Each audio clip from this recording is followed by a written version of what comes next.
gym? Well, I've got some dental work I've got to get done. The views and opinions expressed today on Black Focus Radio are not the views and opinions of the station, its management, or its advertisers. Now, let's get ready to focus on our issues, our solutions, using our voices on Black Focus Radio. I think I left my phone at home. I know I left it somewhere. You alright, man? Yeah, but I came from home, so it's on the bed. Using our voices. Central Arkansas, the surrounding areas, and the nation. Get ready. Black Focus starts right now. Phone lines open at 855-525-5683. So here's your host, David W. Coleman and Robert Webb. All right, what's happening? Welcome to Black Focus Radio. Our issues, our solutions, our voices. 855-525-5683 is the number. That's how you get in touch with us. If you want to join the show, we'd like to hear from you. We're also streaming today on YouTube and Facebook. No Instagram today because right now I don't know where my phone is. So if you're calling me and I hadn't answered and you've already cussed me out. You got old timers? No, I just have when I leave home, I have so many things in my hands. I just forgot to put my phone in my pocket. So, that's how it goes. I typically don't leave it. So, but I do it every now and then. So, got a lot of stuff to talk about today. It is Friday. I'm not sure. I hadn't heard from Keisha today. She may or may not be here today. Cliff won't be here either. So, you're just stuck with Robert and myself. So, I hope that's sufficient enough for you. We got a lot of stuff to talk about as we do every day. By the way, I want to make sure you download the Joynet Radio podcast. I should say the app. Go out to joynetradio.com. That way you can carry us everywhere you go. And be sure as well to download the Black Focus podcast. We'd love for you to download that and spread the word about what's going on with Black Focus Radio. So as we do every day, I forgot, Robert. I made a song for you. Yeah, I'm sure you did.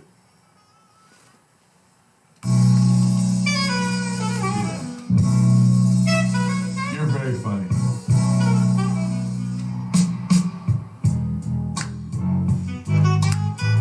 Can I have this dance?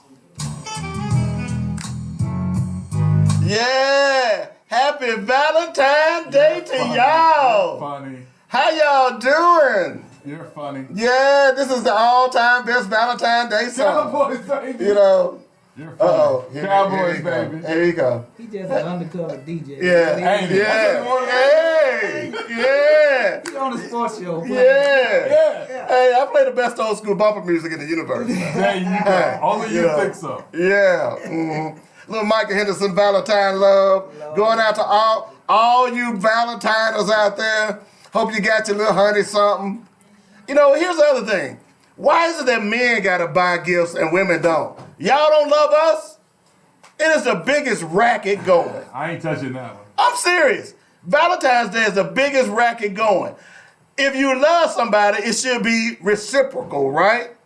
And by the way, you shouldn't have to do it just one day out of the year. Really, Dave? Why you doing that, Dave? Hey! What's hating you right now? Little Michael Henderson here.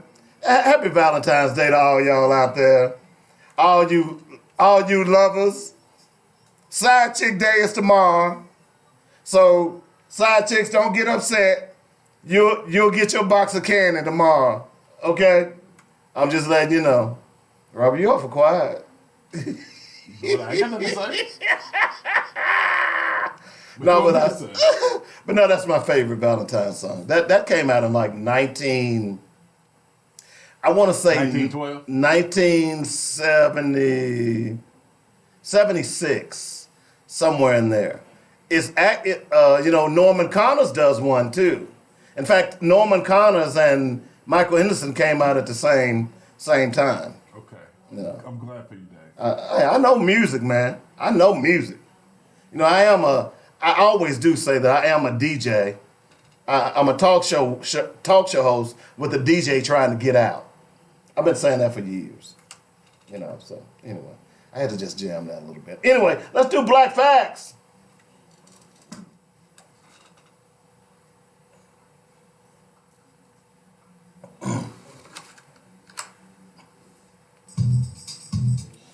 Well, actually, usually there's a method to my madness, and I like to play certain things to make points. And here's one for you. How about this? Which I already knew, but what was the black guy's name that had the country music hit this year or last year? Yeah, what was I know that? you're talking about. I can't think of his name. Old Town Road, Lil Nas. That was his Lil name. Nas. And everybody was like shocked. Black guy doing country music. No, well, what would you say if I told you that black people created country music? And it's so ironic how Nashville country music people, the white people, just love it to death and embrace it as it's theirs. I remember when Darius Rucker, it's a trip, dude. I remember when Darius Rucker, Darius Rucker from Hootie and the Blowfish, Right. decided that he was going to sing country music. And a lot of those folks hated it because they claimed that country music was theirs. And the irony is that if you ever went to the Country Music Museum that's in Nashville, it talks about its origins. Okay? Right. It talks about its origins. But anyway, the truth about black people in country music, we created it. The global success of rapper Lil Nas X, hip-hop country song Old Town Road should not be a surprise to anyone. According to True Origins of Country Music, a very powerful TED Talk by vocalist historian Queen Esther, not only is country music rooted in black culture, but it also originated with blues music and West African music traditions. When our African ancestors were violently uprooted from their homeland and enslaved by white colonizers, they saturated America with their slang and languages, their native plants, fruits, vegetables, as well as traditional African dishes, their rural ways, and their music. It took 400 years of the Middle Passage, work songs, field hollers, shouts, chants, ahoolies, spirituals, bloodshed, and sorrow to create blues music. There is no question that the genre with African music traditions that like call and response and the bluing of a note at its essence is the DNA of American music.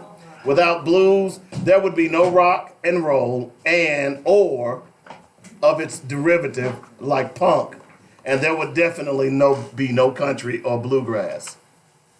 The banjo, the key instrument in country music, guess where it originated? Where? In Africa.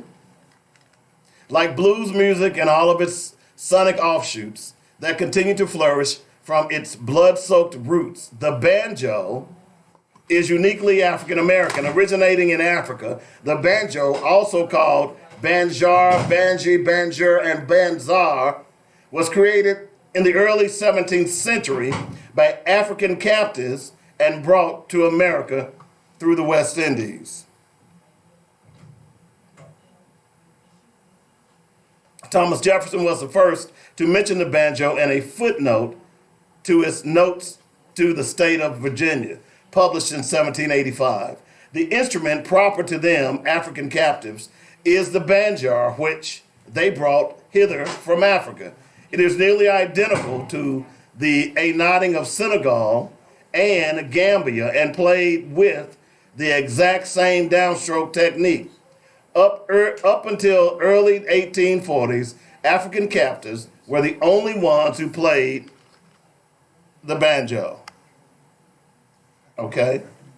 George Sweeney, a white blackface minstrel performer and the earliest documented white banjo player, is responsible for popularizing the banjo. But he learned how to play it from slaves on a Virginia plantation, then standardized its construction, created a lesson book, and sold it. The banjo grew in stature worldwide thanks to a minstrel show, a widely popular form of theater in the 19th century that stemmed from the medicine show, traveling theaters and circuses, music halls, Irish music and dance, and African symposium. With the explosion acclamation of Harriet Beecher Stowe's Uncle Tom's Cabin, the subsequent plays, vignettes, and Tom shows that recreated scenarios from the novel minstrelsy eventually incorporated those storylines into its presentation, including the banjo for Southern authenticity, and brought this to an international audience for more than 100 years. Here's how country music was whitewashed. Once phonographs came along in the early 19th century, the segregated sound, creating categories along racial lines to market and sell music, the long-withstanding traditions that blurred those lines were virtually discarded. Country grew from a need to appease a Southern audience that had idealized the great cause in the wake of the Civil War. During the Great Migration North, many black folk left the banjo, country music, and so many other African traditions in the South for a new life elsewhere. Yet, our influence in country and bluegrass remains substantial in fundamental ways, most notably as a guiding force behind its brightest luminaries. How the banjo was so thoroughly sanitized of its blackness is an analogy for the kind of cultural appropriation that has always defined America. Now more than ever, the overwhelming African American contributions to country and bluegrass remain just beneath the surface for anyone that's willing to listen. And that's our Black Fact for today.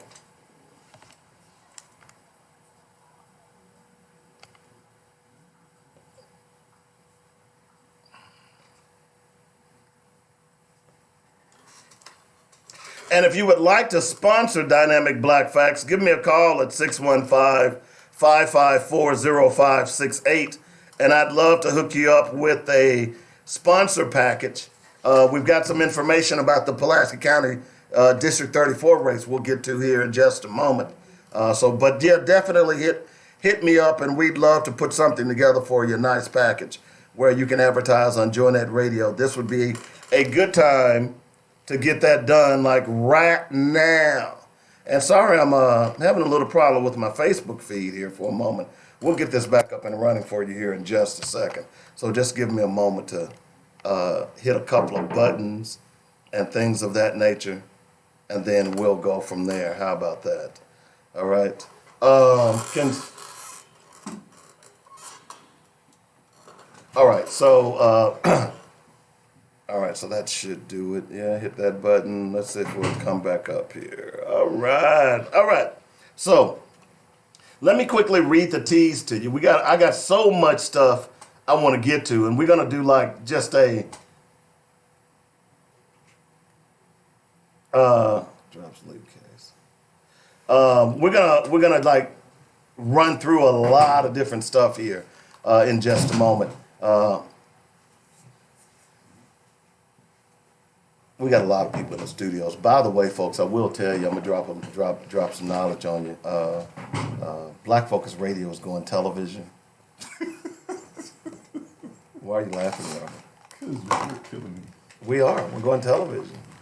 We're about to. I have a radio face. I don't have. Yeah, you do have a TV face for radio. That means I'll have to start dressing a little different.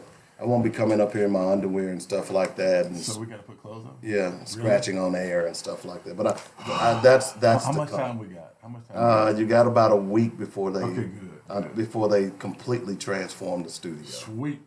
So I'm just letting you know it's about to happen. It's about to go down, It's player. about to go down. You know, so let me just quickly read the tease and let you know what's going on today. I definitely there was one story that popped up that I didn't put in the tease, but I'm going to talk about it real fast. Let's see. Karma is a mug, isn't it, Jim Jordan? If you don't know who Jim Jordan is, he's one of Donald Trump's main attack dogs. We'll tell you about him in just a moment. Also, an Eastern Kentucky University linebacker, been on them weights. And if you haven't seen the video of him picking up the police and body slamming him, I think it's kind of comical. He's lucky he's still alive, though. And speaking of black movies, February 12th, I didn't know this, but February 12th marked 32 years for the movie School Daze. And we were just talking about black movies, and School Daze was one of the ones that I put on the list. But 32 years on February 12th. So hats off to what I think was a classic movie that talks about racism within our own people. So good movie. And also, all races, and this is a story that I read the other day, all races get high, but arrest data make it look like a black problem. Dog bites man. And I think this speaks to the judge and all the black people in court yesterday for traffic offenses. What this says is that white supremacy is still in effect in everything we do. And that's why when I hear a judge, like the judge said yesterday, when he looks out and he doesn't see black, white, or Hispanic, he's a lie. White supremacy affects everything that we do. All right. If you would like to call the show, 855-525-5683 is the number. That's how you get in touch with us if you want to join the show, or you can send us messages via YouTube or Facebook. Unfortunately, there is no Twitter or Instagram account today, simply because I really don't know where my phone is right now. Okay? So, but we'll get into some of those in just a moment. But I quickly want to talk about, by the way, remember we had the bomb threats or the threatening at Sylvan Hills? Apparently that was 3 different people, and they've been arrested. So good for that. I just think they probably needed an extra day out of school. So they'll get a few more days out of school for that matter. So good for the police doing their job. And I've told you all over and over again, if you are sending things on your computer, then I promise you that you can be tracked. Okay? So don't think you can't. Hats off to Gordon Ramsay. Apparently, Donald Trump was in Europe a few months ago, and he wanted Gordon Ramsay to cook dinner for he and the first stripper of the United States.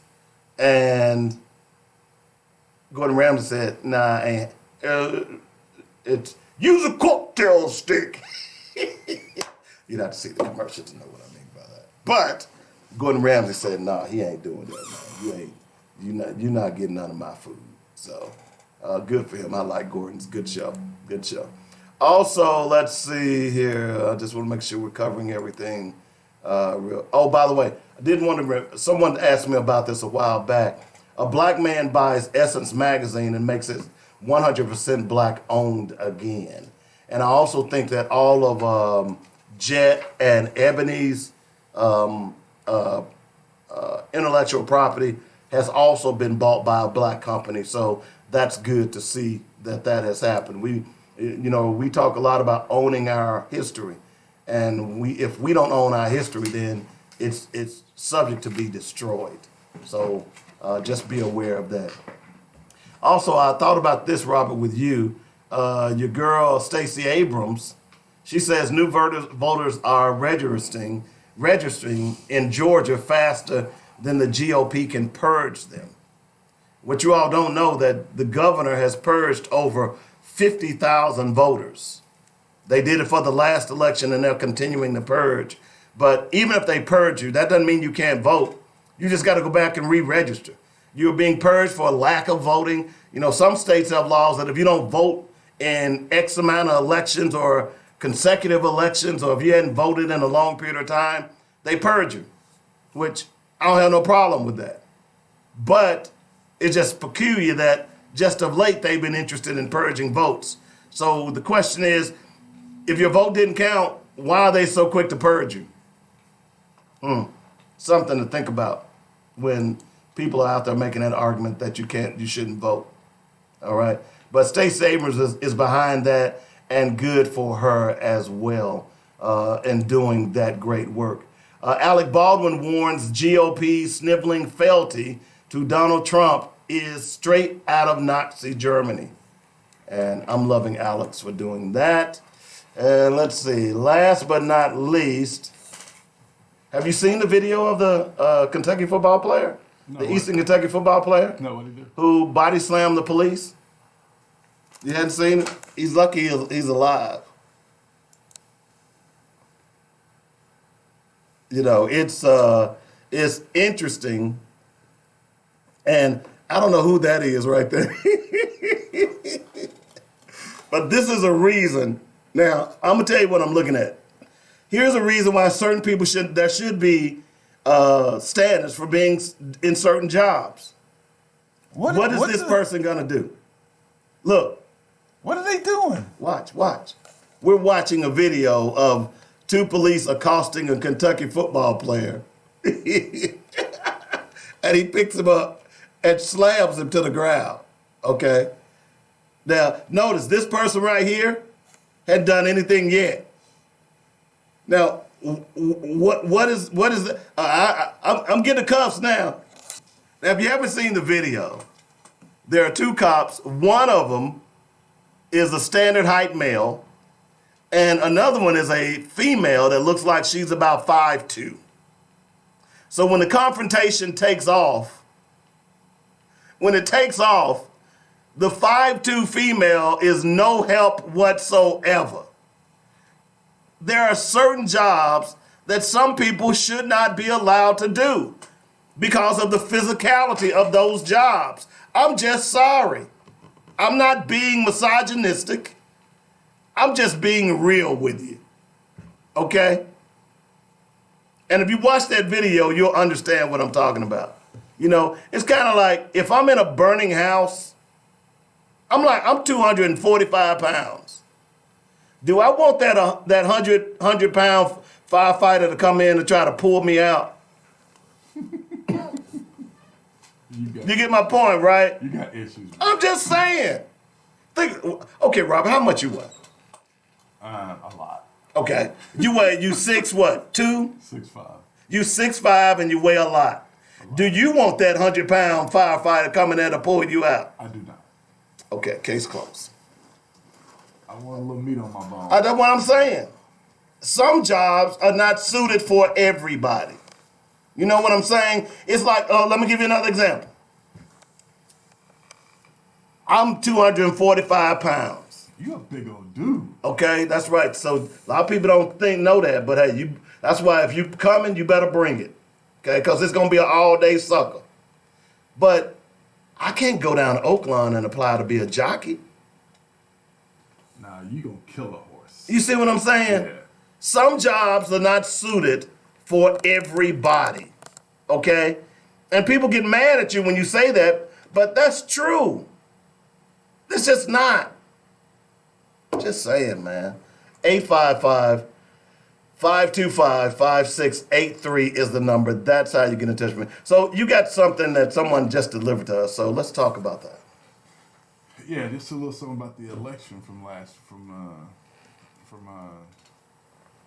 Tuesday, man. So what's going down over there, man? So what's going down? So supposedly they had somebody who voted in the election illegally. They had 3 people vote illegally in the election. Yeah. And the 3 people who voted illegally, they're now saying they don't know. They're now saying they can't go back and look at the ballots. But when you go in to vote, they give you your ballot. They give you a number. They write the number down and then they tear off the bottom and they keep it. So that's how you know who's what. But now they're saying we can't go back and look. So if they know 3 people voted illegally. Yeah, they weren't even registered. They weren't even registered to vote. This says from the Pulaski County Election Commission, a group of them weren't even registered to vote in Arkansas. And they were able to vote? They were able to vote, but they were going to vote a provisional ballot. And what happened is they stuck their ballot in the machine. So the machine works with 2 different types of ballots? No. Your provisional ballot is still your ballot, but your provisional ballot goes in an envelope and they hold it and they turn it in at the end of the night. Okay. So it's not officially counted. So that means that the poll workers made a mistake. Well, that's what they're saying. They slid it in. I'm not gonna say they did it illegally. I'm not saying they're illegal. I'm just saying they made a mistake. They screwed up. The poll workers.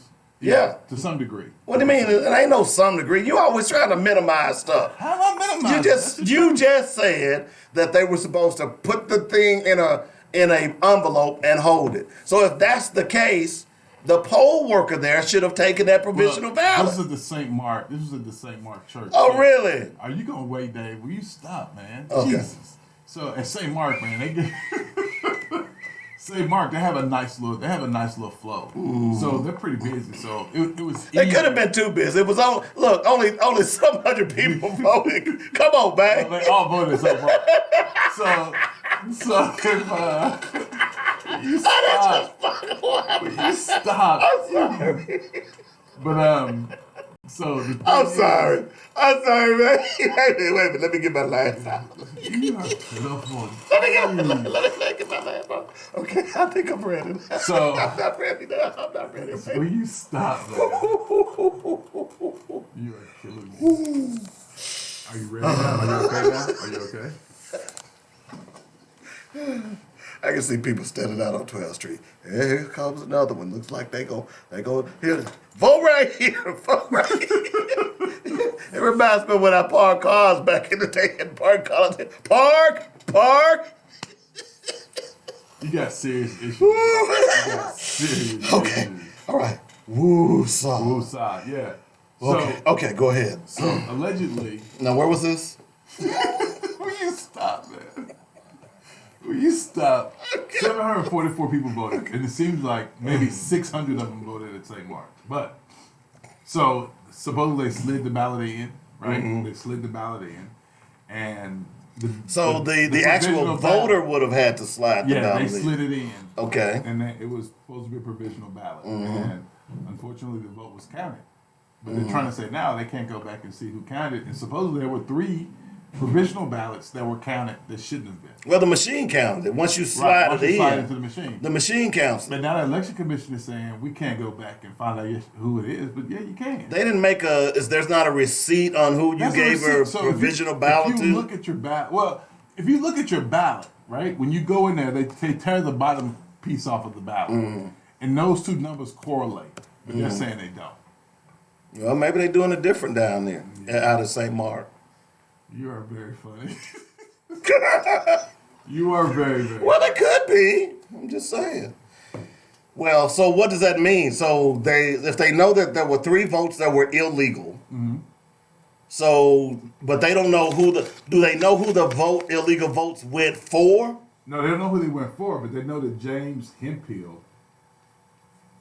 Yeah, James T. Hemphill Sr. Is that my cousin? It must be your cousin. No, it ain't my cousin. James T. Hemphill Sr., who voted at Precinct 100, it says here that he is not even registered to vote in the state of Arkansas. This is a letter from the Election Commission. Okay, so they said, I'm confused here. So if you know he cast a vote and he's not registered to vote, then basic math would say you don't count that vote. But the problem is they don't know who he voted for, do they? That's what they're saying. They don't Oh know who my he voted God. for. Boy, what a... Oh. Well, I can understand them not knowing who he voted for. They don't... How can you? Well, they because when you cast your ballot, it doesn't identify you as an individual voter. Okay, so if you look at that form they give you, the bottom, the perforated part on the bottom they tear off, there are numbers, and those numbers correlate regardless Okay. of what they say. I believe those numbers correlate. You got numbers in both places. So are they saying that they voted for? They don't know. They don't vote. They don't know. They said they don't know who he voted for. So when are they having a coin flip? They're not having a coin flip. So state law says, in the event of a tie, you have an election 3 weeks after the primary election. So we're gonna have another election. March 3rd. So it has to be the primary election. I was gonna say just let them both take the seat. Just give Joy can sit on one half and Ryan can sit on the other half, Stop. and they can just sit there together, and they could dress, like Ryan could dress on his half. He could dress like a guy, and Joy can dress like a girl, and they'll like have a half a vote. You stop. What? Because clearly that's what everybody wants. They tied again. And there's no... They didn't tie last time. There's, Joy won last time. She doesn't have a majority. well, still, it's a tie. If you don't have a majority, it's a tie. Oh, jeez. Okay? You're right. Are you not right? Does that not make sense? It does make sense. Okay. So they've tied 2 times in a row. So I'm just simply saying, let's just stop wasting money on elections that only 22 people show up at. I mean... Think of how much money did that runoff cost Arkansas tax, Little Rock tax. $100 grand. $100 grand. Mm-hmm. That's a small price to pay for democracy. What democracy? Trump's ruined that. But that's another story for another day. I'm just saying, man. So you are really insensitive today. You are really insensitive. What? I'm just saying, man. The plight of the common man. I'm just saying. I mean, I'm tired of this election stuff, man. Why? It ain't even got started yet. It has. We done had 2 runoffs for 2 representatives, and we still don't have a representative. We only had 1 runoff. Well, we done had 2 elections. We had 2 elections, but just Okay, one hell. runoff. Dave. Stop. Man. But man, yeah, that's just crazy, man. So why are you making a fuss about it if, in fact, you can't even tell us where the illegal votes came from? See, that's my point. Oh, you mean why is it an issue? Yeah, why is it an issue? Well, voter tampering is always an issue, Dave. So you're saying 3 people tampered with voters? Well, how do you vote in an election and you're not even registered in the state? Well, I can tell you how. Okay. I just moved to Arkansas. Okay. I'm thinking that I'm registered to vote. Have you went somewhere and signed some paper? No, I haven't, but I'm just registered in the other state. Just about osmosis? No, see, you're trying to be funny. How am I trying to be funny? But No. you of all people to know. I'm going to move to Texas. No. You know what? You I of live all in Dallas. look, I think I'll vote in Houston. You I of think I'll all do this. people should know Okay. that the voter public is uneducated. But hey, Right? you're You're the one that's always making excuses for them. So you thinking vote is like a credit card? You can just take it anywhere? Well, and use it? I'm not saying I'm thinking that. I'm thinking that it's very... You're making an argument. I'm thinking it's very logical How's it that very logical? someone came to Little Rock, Okay. had moved to Little Rock. Listen to it now. Okay. They I'm ready. moved to Little Rock. Okay. They thought they were registered to vote. Okay. And they went and voted. That's nothing... I don't see how that's a problem. The problem is that them little old cute little women down there that's flirting with all the people that come in the door, because I know they be flirting with me. Jeez. They did not do their job. They dropped the ball. I'm sorry, but that's what happened. You see what I'm saying? Because if the system... Okay, Dave, listen. If I move to Texas and I'm registered to vote in Florida, so you said I'm just going to walk up in the poll and go, I'm going to vote today. I just vote in whatever election I want to, just because I want to. No, but I'm just saying you could walk. You could very easily think that you were registered to vote. Really, Dave? Are you really trying to make this argument right now? Look, Seriously, Dave? some of the arguments you make, yes, yes, okay. You could very easily think you were registered to vote. How? And you go and vote. How, and then the Dave? people at the poll, when they pull out the little registration book, they ought to be able to tell you, oh, sorry, we don't have your name here. Let me give you a provisional ballot, which apparently that's what happened. Vote is like Visa, right? So You they, can use it but wait a anywhere? minute, listen. But you saying vote is like Visa. so You they- can use it anywhere, right? So they gave them a provisional ballot. Right. Apparently, right? They gave him a provisional ballot. Because apparently they realized that these people were not under weren't on the registration. rolls, right. They weren't on the rolls. They gave them a provisional ballot to fill out. Right. So at that point, whomever gave those 3 people those provisional ballots should have stuck with them and said, hey, look, that's a provisional ballot. I need you to bring that back to me. Well, you stick it in the envelope, and they tell you that when they get it to you. They Okay. Put it in the envelope when you vote. Put it in the envelope Okay, and hand it back. right. They tell you. Okay, so here's the other thing. So now when you go up to the voting booth, at least the last time I did here in Arkansas, There's someone standing at the voting booth. What does that person usually say? Are you familiar with the ballot? Do you know how to use the machine? Do you require any help using the machine?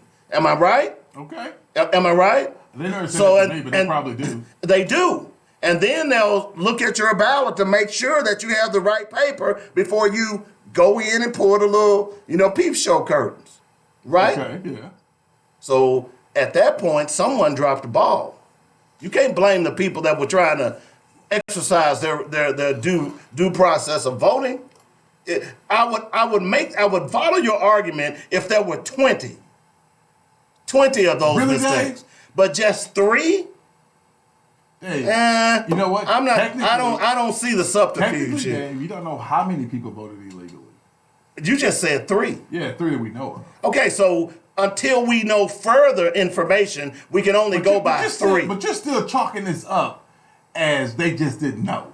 Of course. Dave, really? If it were 20, so you're saying, Dave, really? So you're saying 3 people said, hey man, that District 34 race is important. We need to drive from Memphis. You're trying to bait me. We need to go to Little Rock. You're not going to bait me. Because you're not going to bait me. That District 34 race is important. So we gonna take a road trip to Little Rock, and we gonna vote in their election. You're not gonna bait me. Yeah, you're not gonna bait me. Yeah, that's what we gonna do. You're not gonna bait me. Dave. Come on, man, you know better than Robert. You're much more logical than that. You're not going to. Come on, Dave. You are not going to bait me. No, Robert. No. You're not going to bait me, my friend. 3 voters. Dave, stop. 3 votes. Dave, you're not gonna bait me. Stop. 3 votes. Dave, I'm not saying it. Stop. 3 I know votes. what you're trying to do, Dave. I'm not gonna do it. Dave, I'm just stop. saying 3 votes. Okay. 3 votes. Moving right along. What's next, Dave? I'm just saying. No. 3 votes. Look, I'm just saying, man, if it was an issue, which, when you make mistakes in polling, I understand that. But let me ask you a question. If one or the other had won by 50 votes, would this be an issue? Nope. Bingo. I rest my case. Damn, I'm good. Dave, whoa! you're not gonna bait me. Man, how can I soar know with what you're eagles trying to do. when I work with turkeys? Swear. I know what you're trying to do. Come on. It's okay. You missed the point, though. No. Let's move on. If they had won by 50 votes. No, I'm not doing this with you. I know what you're trying to do. No. What am I trying to do? No. I'm just saying. No. If they had, No, Dave. Robert. No, Dave. No. I know what you're trying to do, and I'm not doing it with you. I'm not going there with you. I'm just, I know what you're trying to do. What else we got, Dave? I know what you're trying to do. Are we through with this? Yes, we're done.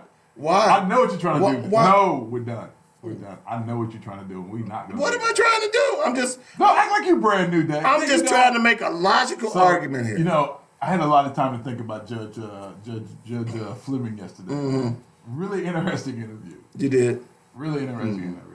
interview. How many provisional ballots you think they're going to give out in that election?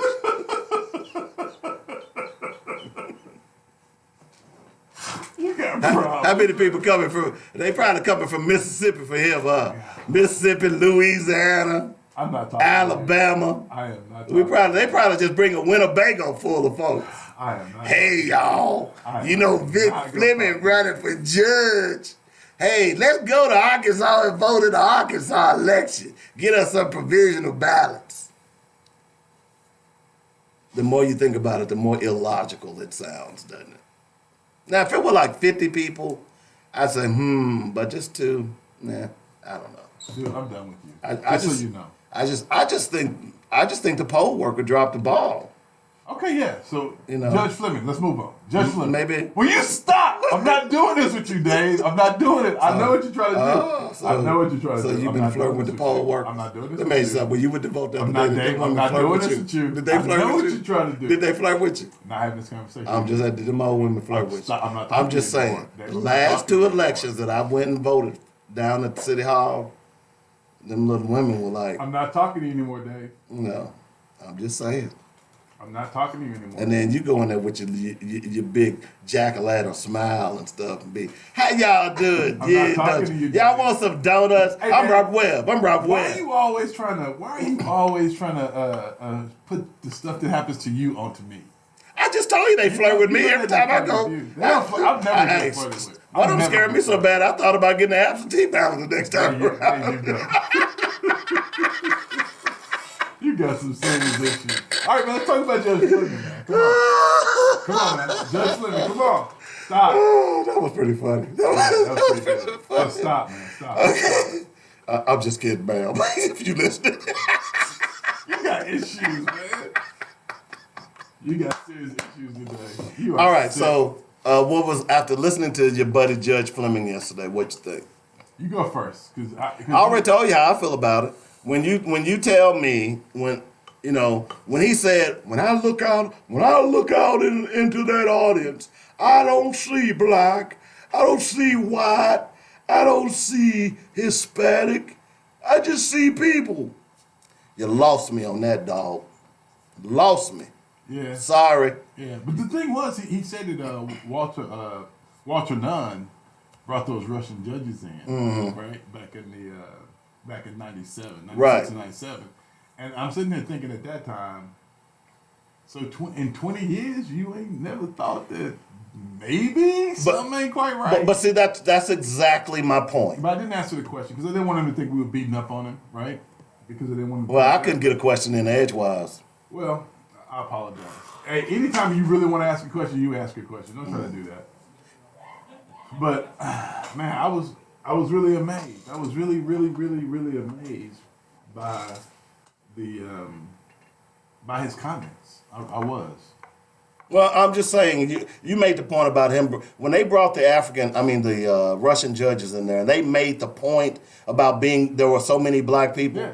and it's been over 20 years, almost 20 years, and you, the judge who resides in that court every day, you have never thought to ask the question. That's why I said when he look, if I were gonna vote for him, as I say, anytime I hear a white politician say, anytime I hear anyone say, I don't see color, Yeah, I'm done with you. I'm done with you, because that's a lie. 'Cause everybody sees color. Everybody sees color. And number two, you have to see color in America, because color is what defines this country. So get off your high horse trying to pretend like you're colorblind, Right. because that's a lie. Well, I thought it was interesting, too, that he tried to throw the question back on me.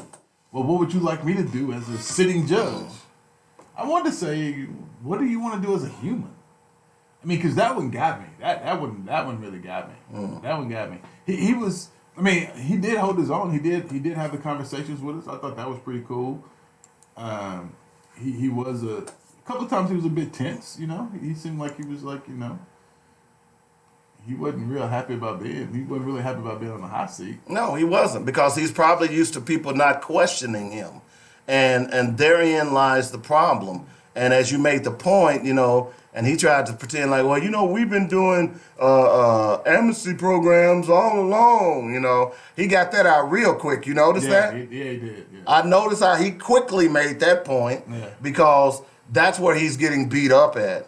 And at the end of the day, look, I'm not going to go to traffic court. I'm not worried about whether or not I'm going to come under his rule. But there are a lot of people who do. Mm-hmm. There are a lot of people who, from what I've heard, everybody says he's a nice judge. He's a nice guy. Nice guy. I never heard he was a nice judge. So, but look, here's my philosophy on voting this round. Mm-hmm. Is that if you knew and you're up against someone that's been there for a while, I'm going to give the new person a lot more consideration than I would the older person. And that's because I'm tired of the old, same old, same old. We need to turn this whole from I don't give a damn if you're running for dog catcher, a poop scooper. Yeah. If you've been doing it for 20 years, it's time to let somebody else do it. That's just how I feel about it. Right. I believe in term limits. We ought to have term limits throughout all of our races, because these people, when you look at Congress and you look at the Senate, these people have made billions of dollars off the backs of taxpayers, and they don't even represent taxpayers. Yeah. So you can eliminate some of that by simply having term limits. So I'm more apt to probably lean towards that new person. as opposed to that old person. That's just my philosophy right now. And you could call it misinformed or whatever, but I'm like this. What have you done for me lately? You know, and maybe that's bad. I don't know, but that's kind of how I look at it. So well, that's how I look at his overall interview. Well, for me, I don't know. I had no plans of voting for Peggy. I think I was still going to probably, even though I wasn't a huge fan of Flemings, I was still going to vote for him. He is the current sitting judge. But had he not said to me what he said to me, I probably would have still voted for him. But when he said that in '96 or '97, the Russian judges made the same comment.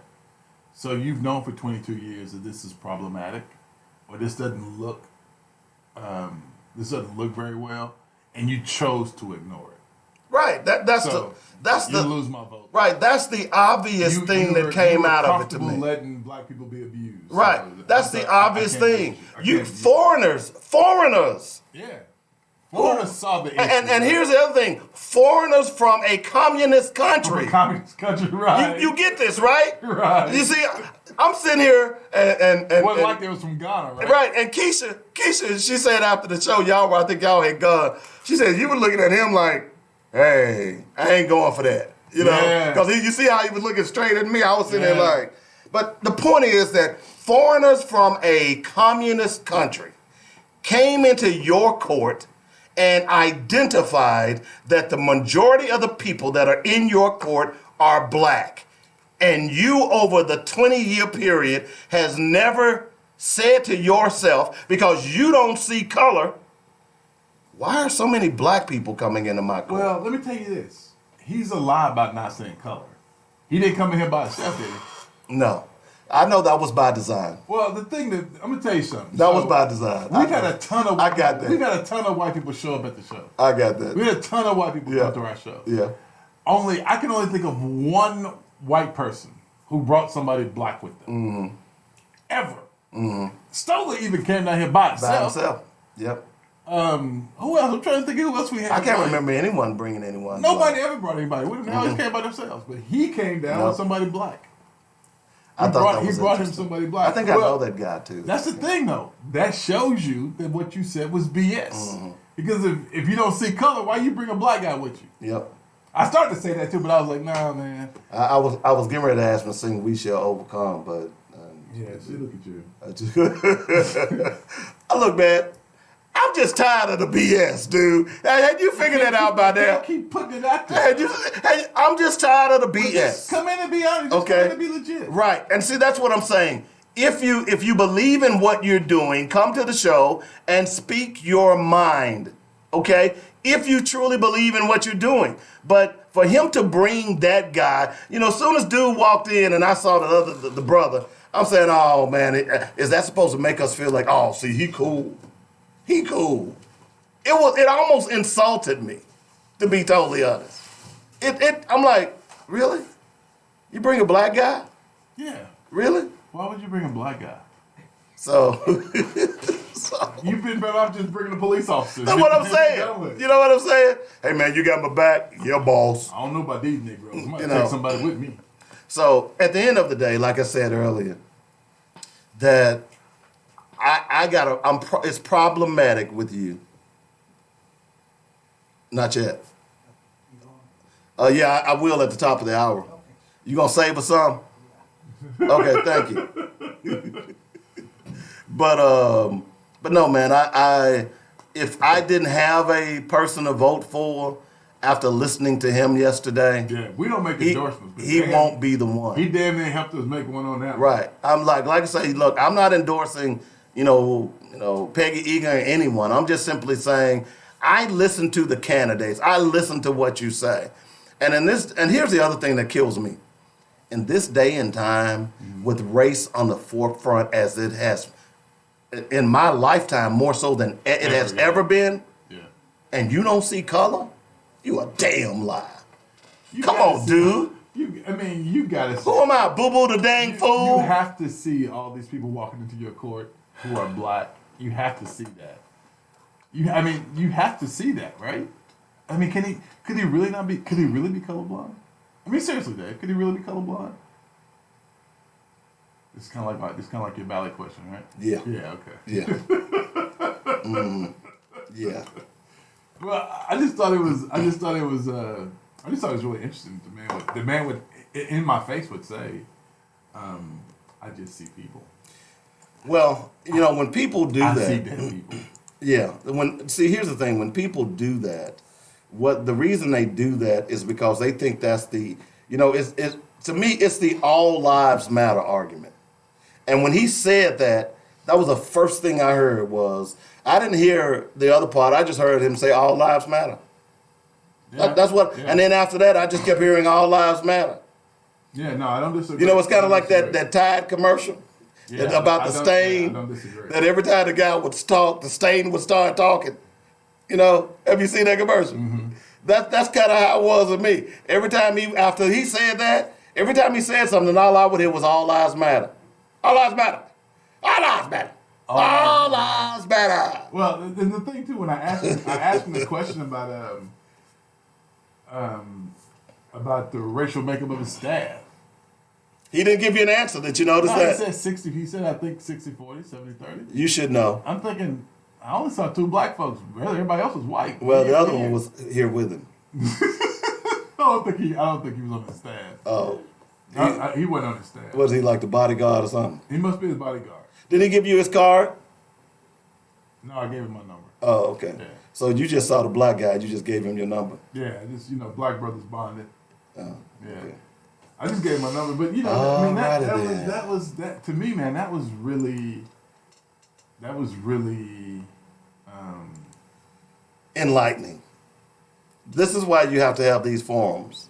yeah. Because you really get And to... you have to ask the tough questions, though. Right. You can't just do the Pollyannish. Here we go. How you been? Who your dad and them? Well, this is where you've got to... This is why forums like this is important. And look, I want them, if they're listening, I want you to be coming to this show and worrying about what you're going to get asked. Because remember, he was one of the people that asked, he wanted pre-show questions. We had a couple people have asked that, though. You see what I'm saying? Yeah, a lot of people asked. So, what are the questions? So my thing is this. If you are sincere about what you are, what you stand for, then you should not be worrying about what questions I'm going to ask you. I agree with that, yeah. I Okay? agree with that, yeah. You shouldn't be worrying about that. You ought to be well enough, smart enough, articulate enough To just come in and do your to come in and speak your mind. That doesn't mean, look, you're not coming to my show to get me to agree with you. Okay? You as a candidate is coming to my show to tell us about your agenda. Yeah, tell us. Okay? Yeah. Now, I'm going to ask you about things that don't quite add up, and you ought to be able to answer those questions. And now look, you're not going to be able to answer all questions. Yeah, but the one about how you have so many blacks in your court day in and day out, and how that never makes you think. I mean, that one I really expected a better answer on. I don't see color. I don't know how they're enforcing that. But why the hell don't you ask? I mean, you're the judge. If there were multiple people coming into your court with the same offense, now I think he said, well, he broke it down to 25 and 20%. I think one of them was expired tags was 25%, and something else. But let's say if 75%, because I would argue, and I haven't been in the court, but you can correct me if I'm wrong, at least 75 of the defendants in courts that you go into those days are black, right? Mm-hmm. At least. It's probably more. Yeah. Okay? So if 75% of the people came into my court with the same offense, just out of curiosity, I would ask, why are all these people coming in here with the same offense? The same black folk, yeah. You see? So if you've been doing this for 20 years, you have a study. You have empirical evidence just by sitting on that bench every day that the majority of the people, 75% of the people that come into my court are black. Then you ought to at least asked the question, I would have loved it if he would have said, you know, Robert, although I don't have any, here's a better way to answer. I told you these people don't have any campaign spokesman or no PR people. Here's a better way to answer that question. You know, Robert, I've been on that bench for 20 years, and I've noticed that as well, and that has bothered me. And but you can't say that because you said that. Wait a minute. I'm getting ready to finish. Okay. And it bothered me so much so that I decided to go to and talk to the police chief and ask. I picked up the phone one day and I called. Right. And we set up a meeting, and this is what we discussed. Da-da. You see what I'm saying? Yeah. At some point in 20 years, you could have done that. So what that tells me is that you as a judge, you're not although you try to pretend like that you're compassionate and lenient, what that tells me is that you're not compassionate at all. You're only seeing numbers. You're not seeing people. You're only seeing numbers. Because if you were seeing people, hell, a blind man could see that all those black folk coming here is a peculiar instance. Apparently he couldn't. I don't think he couldn't. I just think he chooses not to. Because again, you said a pack of Russian judges said to you, why is all these folks black? And that was 22 years ago. You said 97, right? Yep. 23 years ago. And you say nothing. For 23 years. For 23 years. You don't inquire. So you're telling me that in 97 somebody asked you the question, and in 2020 somebody asked you the question. Mm-hmm. Come on, man. Well, that was insulting. Yes, that was it was. insulting. That was even worse than going to his court. Yes, it was. And then he gave us the invitation. Feel free to come. It's public. We can come if we want to. Nope, too many police down there. There you go. Stop it. I try not to be in places where a lot of police are. Stop it. And then the police department right now. Hell no! And you black, and you in Fleming's court, and he like having black folks in his court. No, sorry. He like having people in his court. Nope, can't do it. Nope. Because Judge Fleming likes people. Nope, ain't gonna do it. I will say this. Can't, nope, can't. I will say this. I ain't endorsing nobody, but I know who I would vote for. Yeah. All right, we're going to take the top of the hour break. We're going to go get some grub. They got free food out there in the lobby, so we're going to go get us some. Yeah, we about to And so this might be a longer break than normal, but we'll be back in a moment. You're listening to Black Focus Radio, our issues, our solutions, our voices, right here on joynetradio.com. Peace. Yeah, man, your boy lost his ever-long fucking mind. The law offices of James F. Swindoll. Yeah, that's peculiar.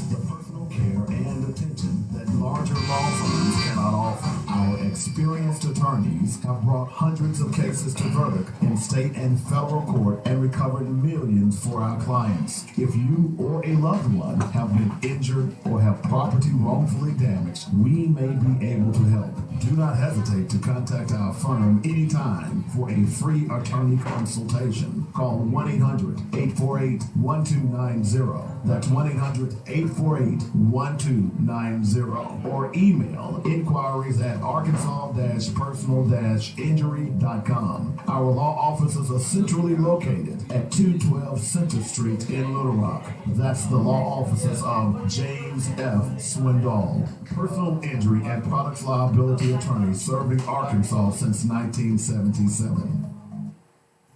Hello, my name is David Ashley, and I am the host for Real Talk, Real Money. We do this every Saturday morning at 10 o'clock a.m. We hope that you'll join us. I want to talk to you about your children, how they can get free money for their education. I want to talk to you about you, how you can start over in your financial health. We want to talk it out. Let's try to figure it out. Real Talk, Real Money. Real Talk, Real Money every Saturday morning at 10 a.m. Join in radio. Be there. Join us. Did you know that 9 out of 10 people like chocolate? And the 10th person always lies. If you're that 10th person, guess what? We've got the special place for you. It's Cocoa Bell Chocolates. Cocoa Bell's handcrafted artisan products inspired by southern desserts for a nostalgic taste. For yourself or for the perfect gift, give us a call at 501-943-7570. That's Cocoa Bell Chocolates. Find out more about our direct services and ordering at CocoBellChocolates.com. The Charge Theater will not be the same. February 29th, 7:30, Pulaski Tech presents the Mississippi Mass Choir. The legend, the Mass. The Grammy Award-winning Mississippi Mass Choir has thrilled audiences around the world with chart-topping singles with life-changing music. Your grace and mercy. Robert, I'm anxious to talk over here. No. And now you can be a part of it. Saturday, February 29th, 7:30 p.m. Tickets are on sale right now at uaptc.edu/charts or call today 501-812-2831. You better overrun the Charts box office today because it remains to be seen. The Mississippi Mass Choir is coming to North Little Rock. Hello to quality time at Marco's. Hello to the best part of the day. And to making someone else's. Say hello to late nights and to the best night ever. These are the primo moments, and they call for Italian quality pizza. Dough made from scratch every day. Sauce with a history in the making. From the original Gianmarco recipe. Say hello to an authentic favorite. Every store, every day. The Italian way. Hello, Primo. For the first time ever, it devolves Bluff. Ladies and gentlemen, the Racy Brothers.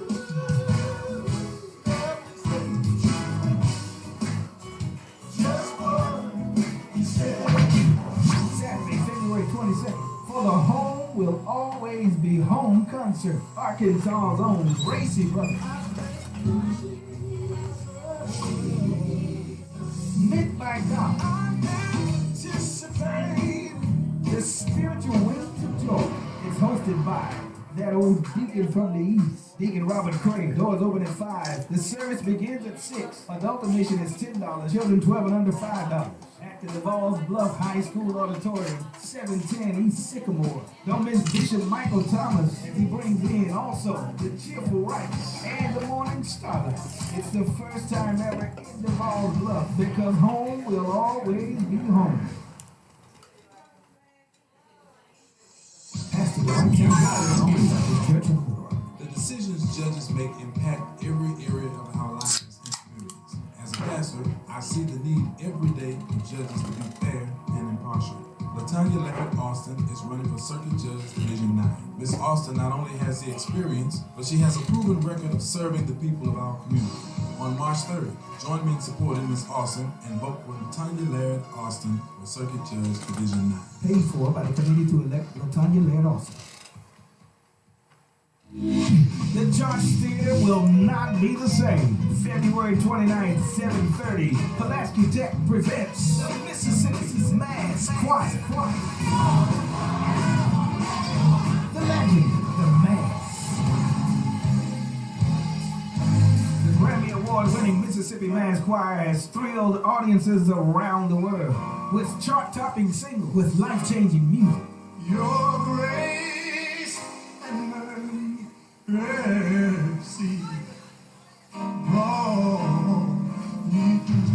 And now you can be a part of it. Saturday, February 29th, 7:30 p.m. Tickets are on sale right now at uaptc.edu/charts or call today 501-812-2831. You better overrun the Charts box office today because it remains to be seen. The Mississippi Mass Choir is coming to North Little Rock. It's a spot that says 2020. Okay. You got it. East Little Rock's answer to your It says REW 2020. Joy Network. All right. Opinions expressed today on Black Focus Radio are not the views and opinions of the station, its management, or its advertisers. Now, let's get ready to focus on our issues, our solutions, using our voices on Black Focus Radio. Welcome to Black Focus, the show designed with our community in mind, where we focus on our issues, developing our solutions, using our voices. Central Arkansas, surrounding areas, and the nation. Get ready. Black Focus starts right now. Phone lines open at 855-525-5683. So here's your host, David W. Coleman, and Robert Webb.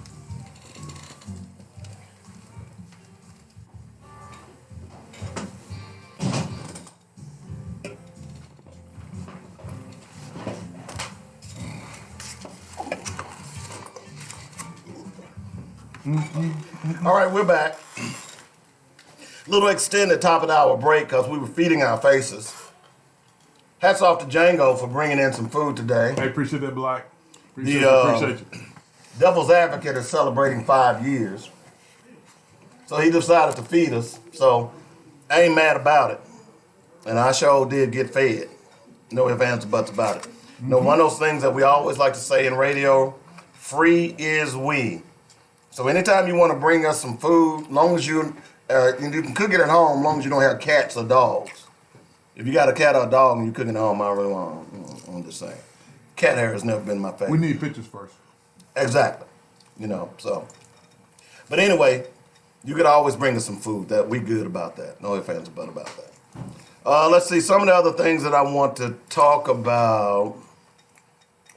Last time we talked a little bit about the election. Oh, here's the other thing I want to talk about. A proposed Alabama law. Oh, and that reminds me. On Tuesday, because we won't be in Monday. But on Tuesday, we're going to address the gay issue. Pardon me? You got a guy running for judge who's gay. There's an agenda, in my opinion, that has been pushed to feminize black men. And we got to talk about this. So I'm just letting y'all know. Next Tuesday, we're going to talk about it. Who's the judge's gay that's running for? Pete Buttigieg.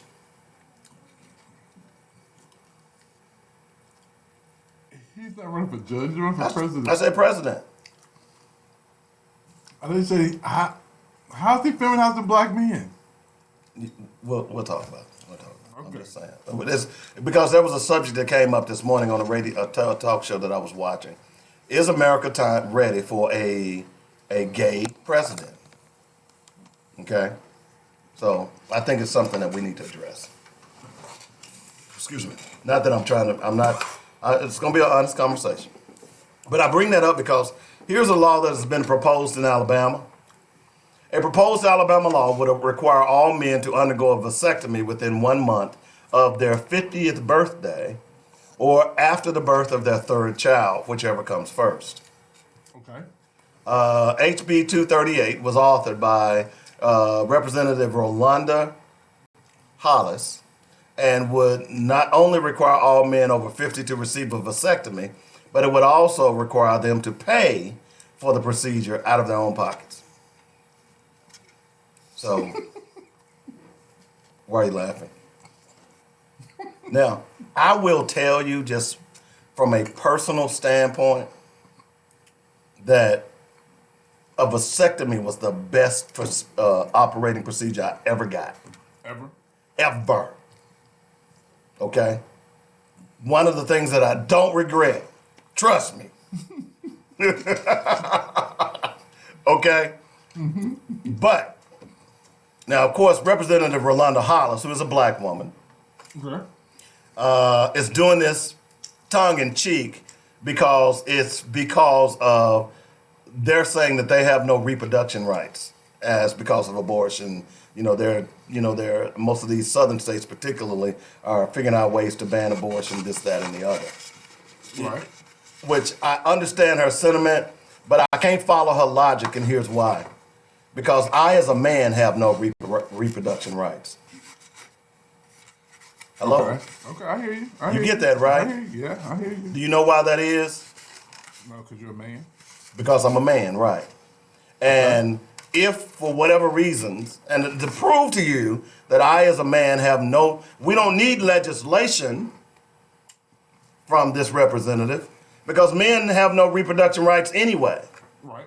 If I impregnate a woman, I have no control on whether or not she carries the baby to term or she aborts the baby. Right.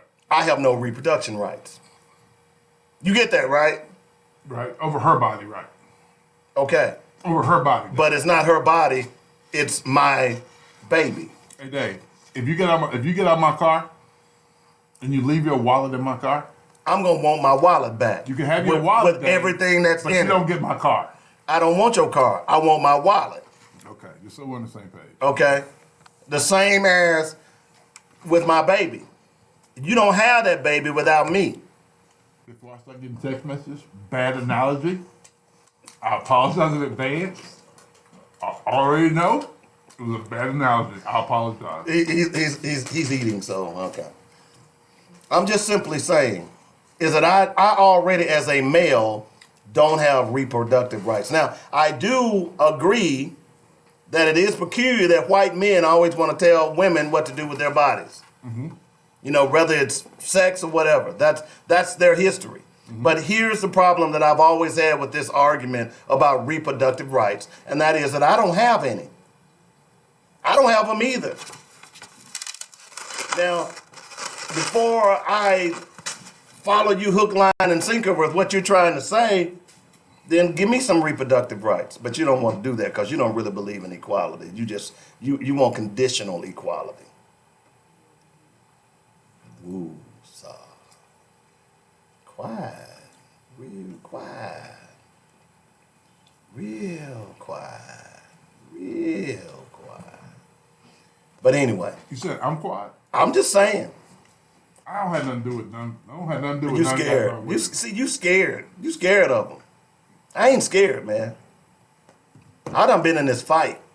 And I realized that my reproductive rights, I got a mama and sister I got to deal with. It's comical. I don't have no reproductive rights. I ain't either. I ain't trying to get none.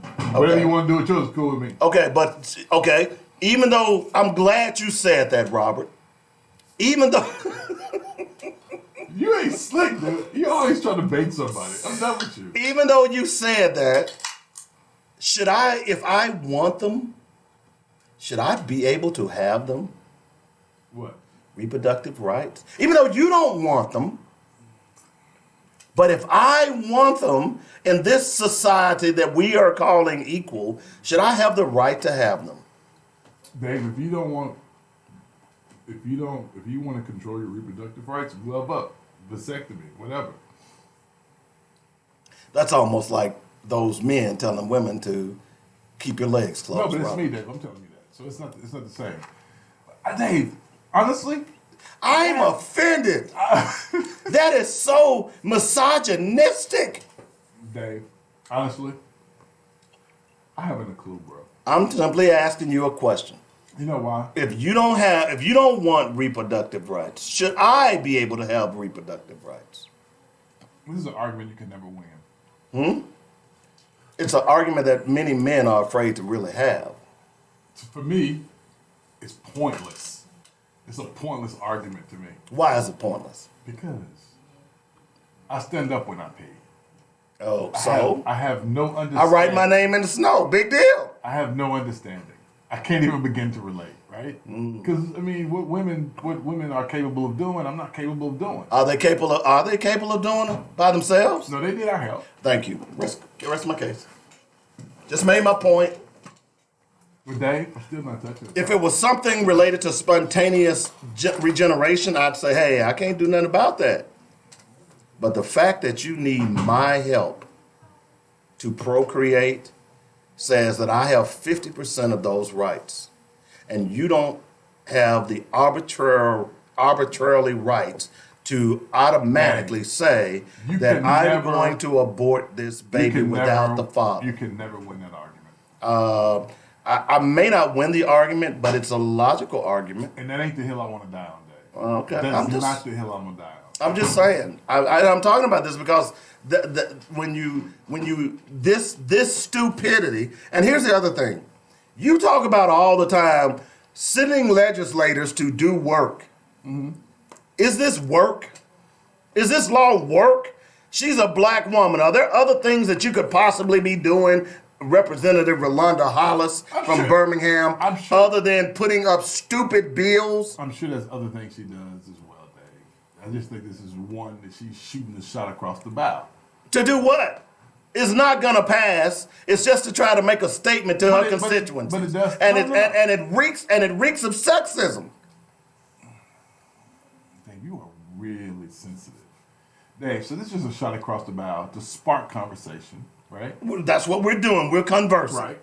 And what she's doing is sparking conversation amongst her colleagues to get them to understand that the legislation they introduced about women's reproductive rights is no different than what she's introducing about theirs. You know what? You know what would stop unplanned pregnancies? What?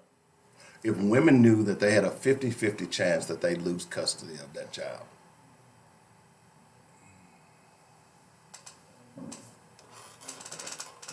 Why are you looking at me? I ain't got nothing to say to you, man. I got nothing to say to you. Because you know I'm telling I the got truth. nothing to say to you. You know I'm telling the truth. Nothing Would to you, say to you. Robert, we're having a talk show. Would you agree with that, sir? Dave, have you noticed how bright the sun has been lately? Robert, I've noticed a lot of It's things. so bright out. If women knew that they had a 50-50 chance that they'd lose custody, unplanned pregnancies would do this. It would melt like the snow on a 90-degree day. Dave. It would evaporate. Why do you think so? You know why? Do you why? think so? Yeah, please tell. Do tell. You know why? I'm waiting for you to tell me. Because they think that, hey, how many times have you heard of a woman having a baby to keep a man? How many times have I heard it? I don't know, Dave. Have you heard it once? I don't know, Dave. Have you heard it twice? Dave, I'm not doing this with you, bro. Have you heard it? I'm not doing this with you. I'm not doing Have you heard it this with thrice? Let me check my phone. You know what, Robert? Dave. Robert. Move on. You can't carry a child, so. And neither could Dave, you without me. Come on. They said he can wear a condom. Yeah, so could you. Dave, I gotta read this. Go Dave ahead. is a misogynist. I do it. I knew it was coming. I knew it was coming. Because I told you, women want conditional equal rights. They don't want real equal rights. Dave, why you keep doing this? I don't have anything to say. I think it's really bright out.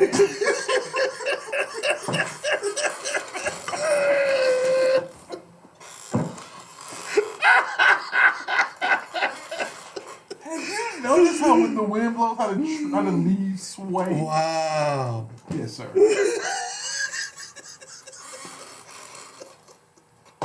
I know these folks all too well. I don't care about getting mad. They know I'm telling the truth.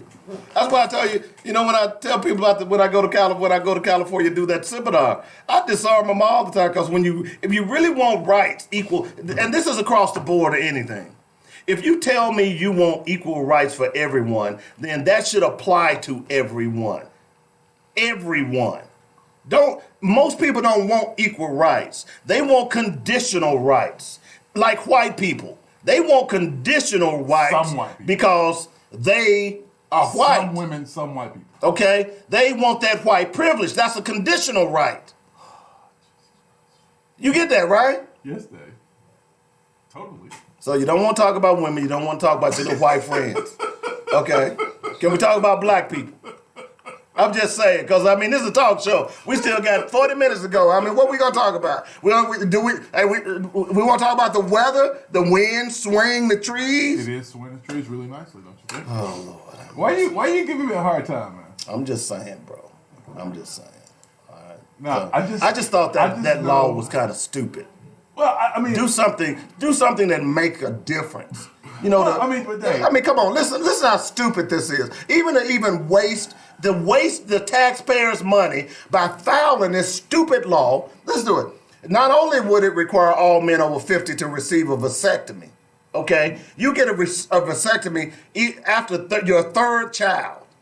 Okay, so stop. Come on, man. Hold on, Dave. This is stupid. Wait a second, Dave. So, But the point I'm making is that I'm tired of legislators, and I know all y'all getting upset, y'all have missed the overall point. I'm tired of legislators going to Congress or wherever they're elected to and doing nothing. And what that is simply doing nothing. okay, so Dave, in 2015, when the Little Rock School District took over the district, Bill Walker introduced introduced a bill, and I'm trying to remember what that bill was, but it had something to do with city government. And the mayor actually went down and spoke against it. But it was just a shot across the bow. I mean, and this is what this is, Dave. It's just a shot across the bow. I mean, it's not, it's not some groundbreaking piece of legislation. It's more of a... You think? It's more of just a shot across the bow. You just kind of want to let people know, we think what you're doing is crazy, and let us show you how crazy it is. Here's our piece. That's all it is, Dave. Nothing more. You got serious issues, man. You got serious issues. I don't even know what to say to you right now. Here's the other thing I'm going to make about this, and I'm going to leave it alone. Mm-hmm. If men knew that they could have a 50% chance that child would be awarded to them, they'd stop having all these babies too. I don't know this to be the case, Dave. I've never been a woman. I'm talking about men now. Oh, what about men now? If men knew that if I father a child, the state is going to make me take care of that child, not by child support, but it's going to actually physically award that child to me, they stop having them too. Dave, somebody is hot at you. I don't care. They called me up. Why you didn't answer the phone? I did. No, you didn't. Yeah, I did. It wasn't ringing. I was just sitting there. I was just sitting there, okay. I'm just saying. Somebody hot at you. I don't care. It's about to. When you go out, you want me to walk out with you today? If men knew that if I had this baby, I ain't going to be able to run across the country. I'm going to have to be the custodial parent. Why do you think that? They stop having them babies. But why do you think that? Because what I found is that most men don't know what it takes to take care of a child. See, most men are so used to just paying a stipend, going and picking up little Johnny every now and then. They say answer the phone, Dave. It ain't ringing. Going to pick up little Johnny every now and then. That's all men know. But what I'm saying is that if men knew that, hell, when little Johnny got the flu, you got to sit in the emergency room at 2 o'clock in the morning until 5 o'clock, and then you still got to get up and go to work that day. Or you got to find a babysitter because the daycare won't take him because he has a fever. See, most men don't know what that's all about. Now, more and more are getting to that point. I think you about to know what it's all about. Hey, I don't care. Call me up. I dare you. I'm just simply saying that most men don't know what it means to take care of a child. That's why it's so ridiculous that they automatically award children to mothers. I'm just saying, I'm telling you from experience. I fought the state of Tennessee. We've had these conversations. We've had legitimate conversations, not people who want to argue because of their emotional. Yeah. Let's have a real conversation about this. Derek, Are we concerned about children? Hey, David, I don't know. I'm just saying, are we? I just know one thing. I love women, and I think they should have the right to do whatever they like with their bodies. Whenever they like to do it. Let me ask you a question. Let me give me a minute. Why you always trying to bait me, man? No. All right, go ahead. I'll answer. I'm gonna answer any question you ask me, Dave. No. Man,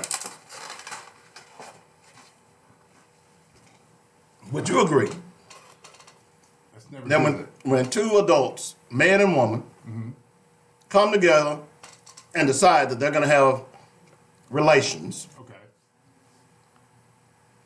would you agree that that is a mutual decision? I will agree. Okay? I will agree. All right? In most cases, that's how that happens, right? I will agree. All right? So that means that she is giving up part of her body to him and vice versa. I agree. Right? I don't think they're giving up parts of it, but I think they're in. I think they're. They come to a mutual agreement to share. Let's put it that way. I think. Okay, Dave. Sure. All right? Okay. For lack of a better word, okay. All right. So when that child is conceived, you get where I'm going? Yes. And I'm not gonna answer. Okay, go ahead. Okay. Go ahead. When that child is conceived, that is Okay. excuse me, he didn't force her. She didn't force him. They mutually agreed. Mutually agreed. And a child is conceived mutually. Mutually, yeah. Whether they wanted to or not, it happens. It took both of them. Right, right. So why is it all of a sudden now that because you're blaming me, the male, for the way I was born, because I can't carry a child? That's the same argument women make when they complain about not being able to get certain jobs because of their physicality. Hello? Come on, let's argue. Come on.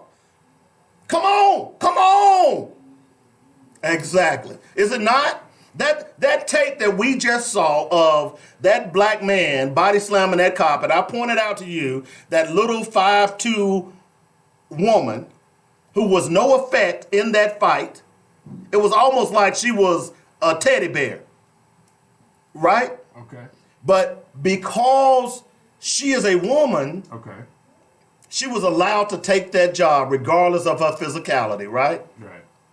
So why are you telling me that because of my physicality, my physiology, I should say, that I don't have rights to my child?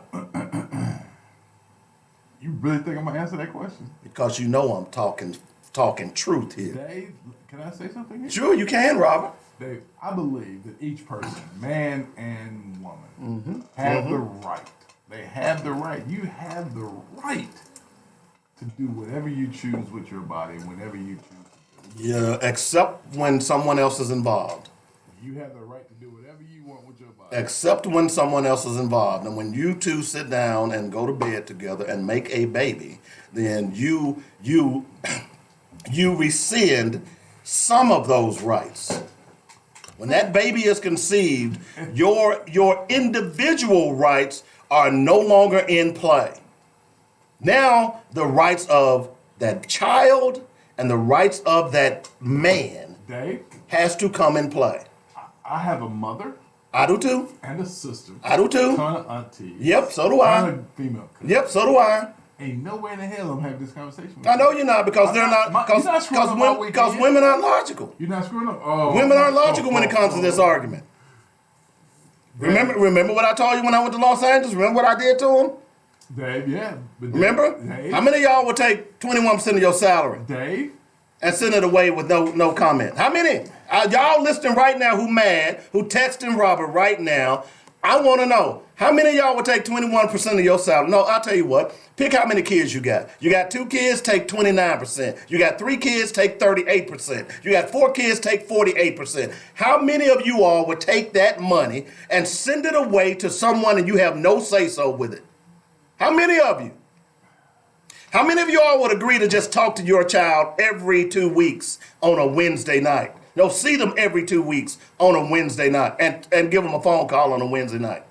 How many of y'all would agree to not being able to go to your child's school, although the FERPA law allows the father to do that as long as he's not a domestic violence conviction? How many of y'all want to do that? I want to know. Let's be honest here. Let's be honest here. Oh, Dave, stop! Stop, Dave. I don't need these things. Stop, Dave. I'm just saying. Stop, Dave. When we talk about fairness, Dave, answer the phone, Dave. when we talk about fairness, let's Stop. be fair. Stop, Dave. Because see, Stop, I Dave. argue that, Oh, that Jesus. fairness is not absolute. You on your own, dog. Okay. You know what? Hey, I'm getting my life. I put my life jacket on. I'm holding my oar in my hand. I'm about to jump out the boat because it's about to get rough up in this. Let's go to the phones. Hi, caller. You're on Black Focus Radio. Caller? Oh, they hung up. Oh. You can call back, caller. They hot, Dave. You got folks Good. hot. They need to be hot. Because let's talk about this fairness thing. Let's talk about it. Okay. Let's talk about it. Dave, you keep Because on the day. no, I'm just saying that fairness is not absolute, Dave. and we always running around Dave. talking about what's fair. Hold on, And this stupid law that this representative just passed in Dave, I Birmingham. told you what that was. I don't care what it was. But hold on, It Dave. makes her look really stupid. Here you go, Dave. Here you go, right here. Since when your ass can carry my baby, then we can discuss. Okay, I carried him. I'm just I saying. carried him for 25, 30 years before you carried him. Hello. Hello? Then, by the way, are you an asexual individual? Can you make a baby by yourself? No, you cannot. You know, in fact, there are only a couple of species on this entire planet that is capable of spontaneous regeneration. There's only two, and one of them is a worm. Why can't we all just get along? I'm just saying. So, see that comment was an emotional comment. What comment? If you can carry a baby, you can. No, that's an emotional How comment. is that emotional? Because you can't carry it without me. You don't have him without me.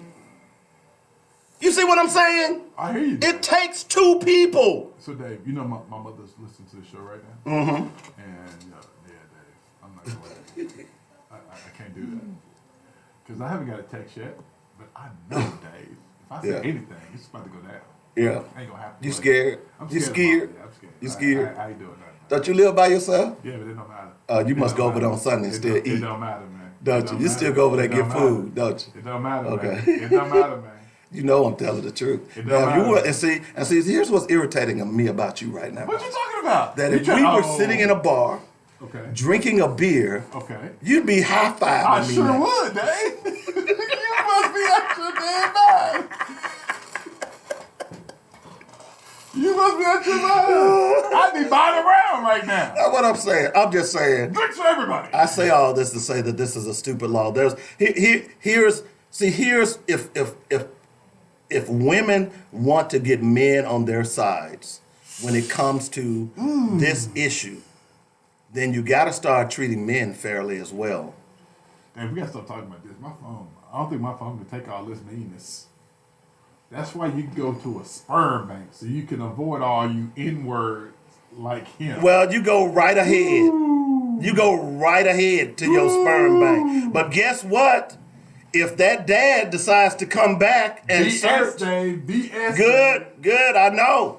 Y'all go ahead and get emotional. 38 hot. You got Go ahead. 38 Go hot ahead. up in this Go thing. ahead and get emotional because y'all know I'm telling the truth. You know I'm telling the truth. When you tell me that you can conceive a child without a man, then I'll follow your argument. Until then, that man has rights to those kids. And you, once that conception happens, does not have the right to arbitrarily abort that child. Now, that's me saying it, and many men will say the same thing. But you do have that right. You can participate, but it's a baby that grows inside me. Right. However it got there, Right. I could walk and you'd never know. Yeah, and many of y'all do.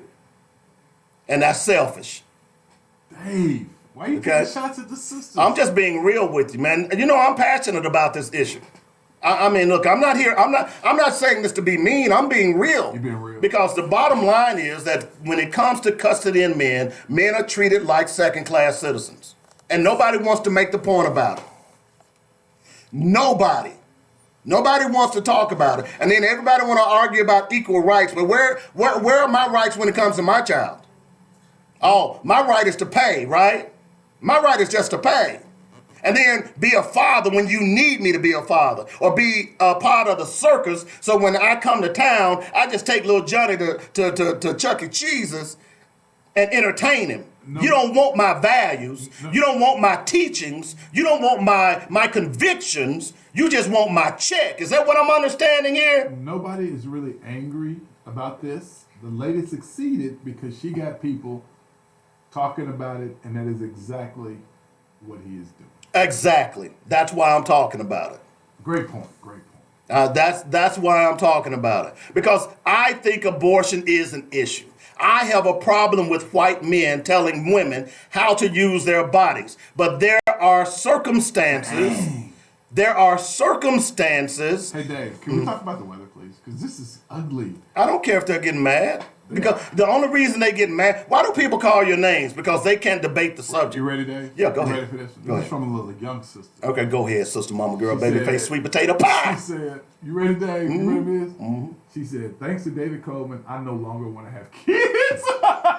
Good. Good. That's probably wise. Because you probably meet some deadbeat. Jesus. No, this is wonderful. Dave, this is old special brand of abortion. You a contraceptive now? Hey, Yeah, hey, some of us live for something, and some of us live for others. There you go. She said, because of David W. Kobe, There you I go. no longer want to have Good. kids now. Because see, you know why? Jesus, Because Dave. it dawned on her that I'm right. Dave. Because when you decide to share, look, when Dave, you're sharing your body, We're going to see Procter & Gamble. okay? You're sharing your body. And when you share your body, conception happens. And he is 50% responsible. You don't have the right to just say, oh, he's not going to be a good dad, so I'm going to abort this baby. Ooh, you got sisters hot. They said we can, boo-boo. Oh, they ready to get with you. Like, Dave, you're a contraceptive, Dave. How you feel, Dave? You're a contraceptive. I'm proud that I'm able to, that I can make a difference in people's lives. They would say the life you saved might have been a sin. Hey, I'm just saying. Can I say? You know, just like the woman said, if you don't want the baby, use contraceptions. Oh, this is too much. Okay. I didn't know Fridays All would right. be this good. Oh, my God. I'm just saying. I'm just trying to give y'all something to go into the weekend. By the way, Monday we won't be here. It's President's Day, and I'm actually going to have a surgical procedure, so I'm going to be out on Monday. Hemp juice. Gonna get some good drugs as well. So looking forward to that. They're legal, by the way. But I'm just saying, man. I just thought that proposal was. I mean, if we're gonna have a conversation about a woman's right to choose, don't tell me that I can't be involved in it simply because I'm a man. Because that right to choose only happens because of a man. Dave, I thought we were moving on. You get that, right? That unique right that you say is only yours happens because of a man. So don't tell me it's only your right. It's not. And you can get mad all you want. Dave. All right, we're moving on. Dave, women have the right to do whatever they want. Not with my child. And thank you for moving on. Not with our child. Okay. I got this many texts on the show. Not with our child. Anyway, we're moving on. I hope y'all mad. I hope y'all good mad. Dave, I hope y'all good mad. Dave, it says, did they have a woman? Yes. This one said, I didn't want babies because of misogyny. He's so emotional. He done got triggered. So he said he has 4 to 5 conversations in this argument. Oh, dude, they're gonna come for you. Good. I'd like to hear their illogical arguments because their arguments are always illogical when it comes to this issue. Ooh, dang, Dave. Glad you are making a difference. Hope you get no more cookie. Oh, by the way, I ain't worried about it. I ain't having no more. Okay. Clip, clip, snip, snip. I ain't having no more, so I ain't got to worry about it. If we aren't married, go somewhere. Okay. All right. Dave, man, I ain't never got this many. Good. texts. Good. Just shows you that people are At least we listening. got people listening. Yeah. There Jesus you go. Christ. Good. People are listening. Good. All right. So. Woo-wee.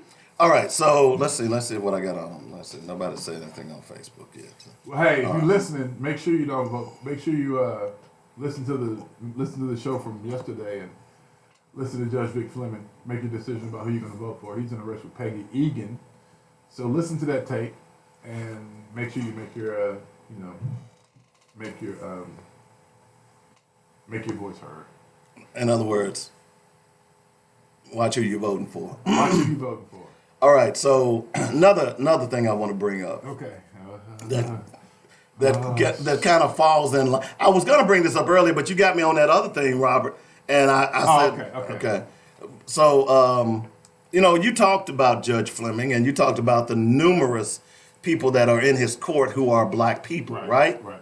All right. So we know that, even in the school district, we just settled a lawsuit here in Little Rock School District about black kids are being disciplined more differently than white kids. In other words, black kids seem to be expelled or suspended as opposed to white kids who are getting in-school suspension. So we just settled that lawsuit here in Little Rock. Right. In Little Rock. So we know, no matter what type of industry that we go to, that black people are being discriminated against. We know that. All right? So here's an article that says, all races get high, but arrest data make it look like a black problem. Yeah. So based on what you just said about Judge Fleming's court, based on the questions we ask him, you would think that out of his court, only black people violate the law when it comes to traffic violations. Traffic violations. Only black people. Well, let's say 80% of the people violate the law of black people, based on what you saw in this court. Right. But the thing that I didn't call BS on him. The reason why is because if you get a ticket and it's your first one, you don't want that to go on your record. So more than likely you go to court so you can get the little probation thing where you pay the ticket, they give you the probation. I mail it in. You let it go on your record? I mail it in. You let a speed. I don't go to court. I mail it in. You let a speeding ticket go on your record? I mail it in. I don't get speeding tickets. Okay, well you don't get one. But if you get I've gotten one ticket in 19 years. Okay. But what I'm saying to you, let me just read this article. Okay. Most of the nation's illicit drug users are white. That's not an opinion, that's an irrefutable fact. There are more white people in this country than people of any other race. And according to the available surveys on the topic, about 55% of white people aged 12 and above have used illicit drugs in their lifetime, compared to 46% black, 39% Hispanic, and 23% Asians. You don't have to be a math whiz to know that 55% is a higher number, is significantly more than 42% of a lower number. And yet, our nation's courtrooms, jail cells, and prisons give one the impression that drug use is predominantly a black thing. When it comes to marijuana use in particular, according to a 2018 report from the Substance Abuse and Mental Health Services Administration, 51% of white Americans over age 12 have used marijuana at some point, compared to 42% of black Americans. And yet, a recent report revealed black people were charged with more misdemeanor possessions of marijuana, as a matter of fact, 9 times as often as white people.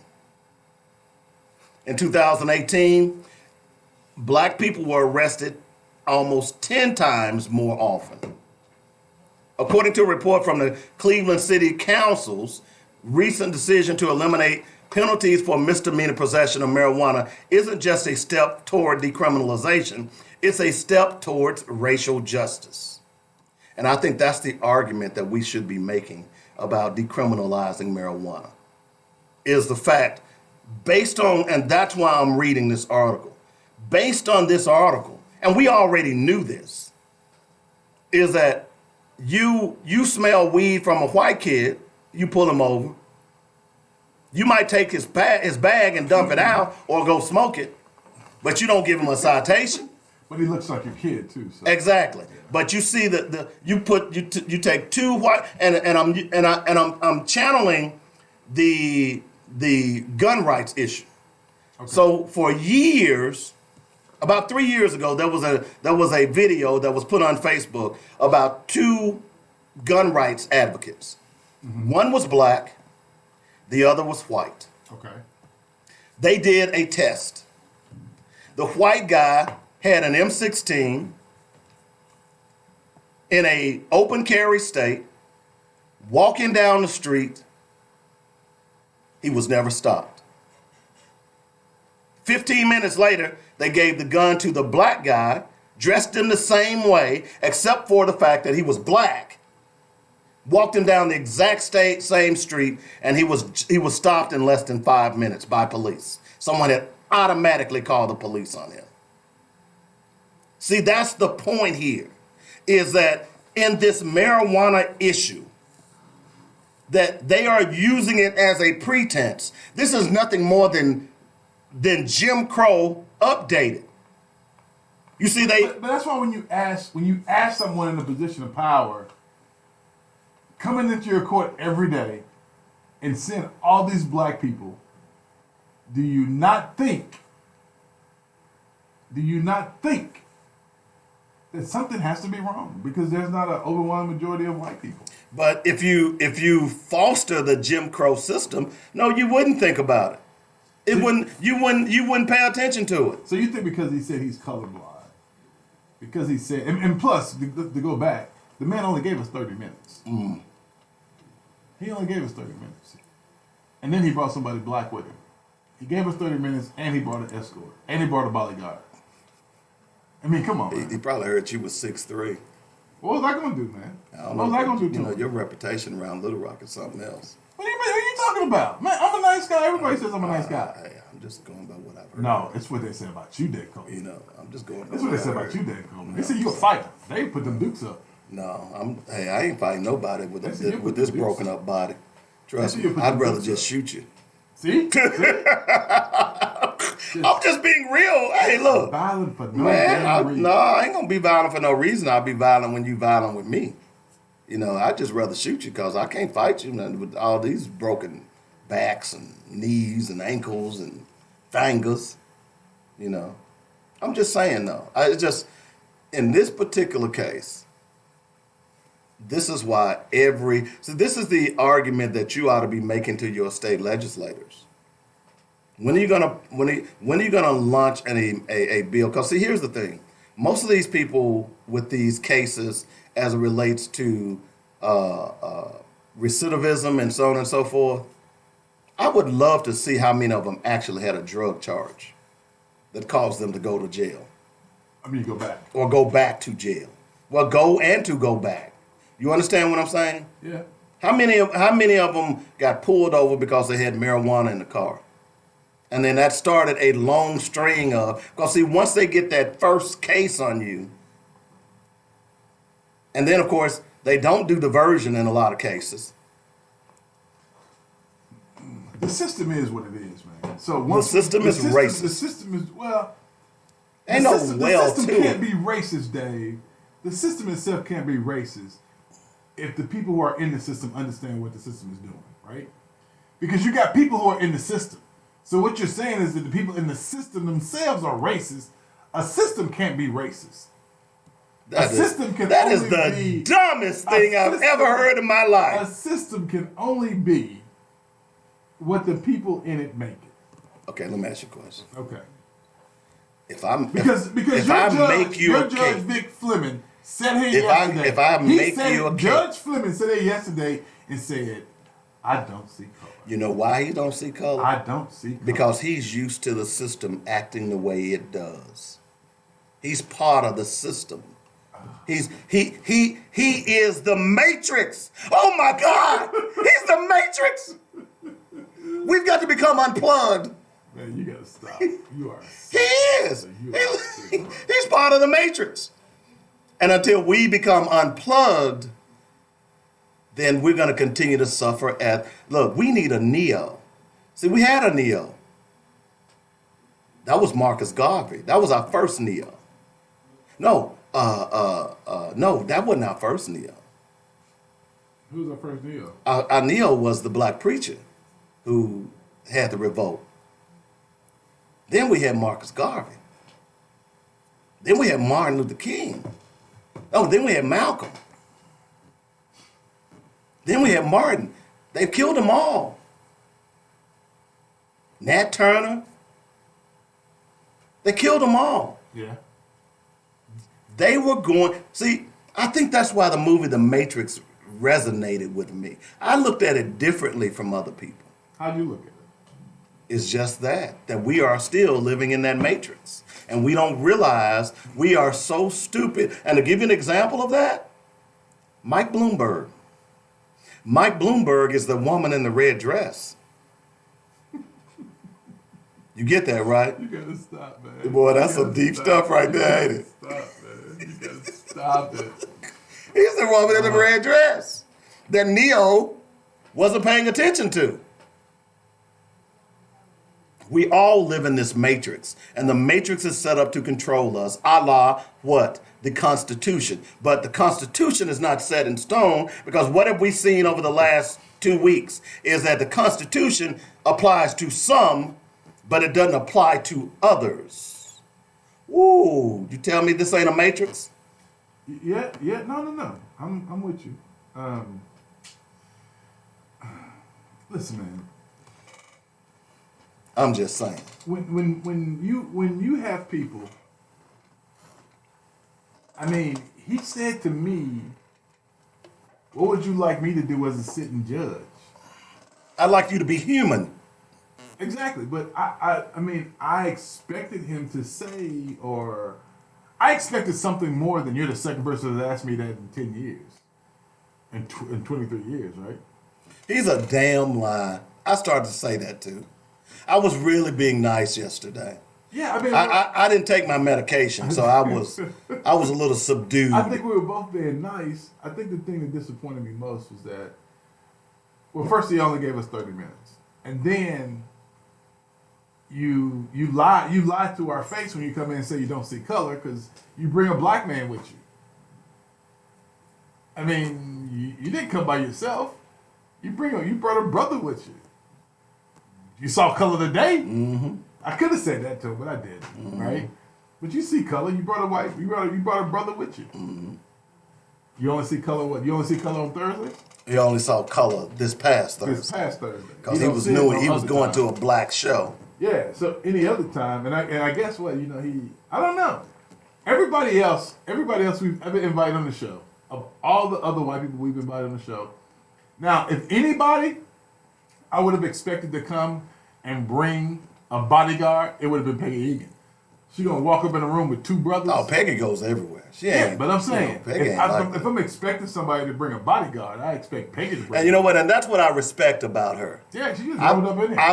I've been to a lot of events that were quote unquote black events. Yeah. There's Peggy Egan. That's how I know She's her. up in the spot, There's yeah. Peggy. You know what I'm saying? So she goes everywhere. And I'm not endorsing either one of them, but I'm just simply saying. I'm not endorsing anybody, but I am telling you this. Now hear this. Ain't no way in the hell I'd ever vote for Vic Fleming. You can vote for whoever you want to. By the way, ain't no way in the hell I'd ever vote apparently for Bloomberg campaign rented a small building somewhere on Main Street. Do you know where that is? Bloomberg and Vic Fleming, yeah, I don't know exactly where, but I know where it is. And are having Bloomberg an and Vic event Fleming, they're the same people to me. No, I'm not going at that. Oh, by the way, remember what we were talking about the other day? We got a couple of minutes to go in the show about why all these black people are endorsing Bloomberg. Did you get that instant message I sent you? Okay, see, I'm not going to send you another instant message. I'm not going to waste my finger power. Hey, I'm going to put a post up on Facebook. I'm going to tag you in it. Okay. Just so you know. Mayors for Mike.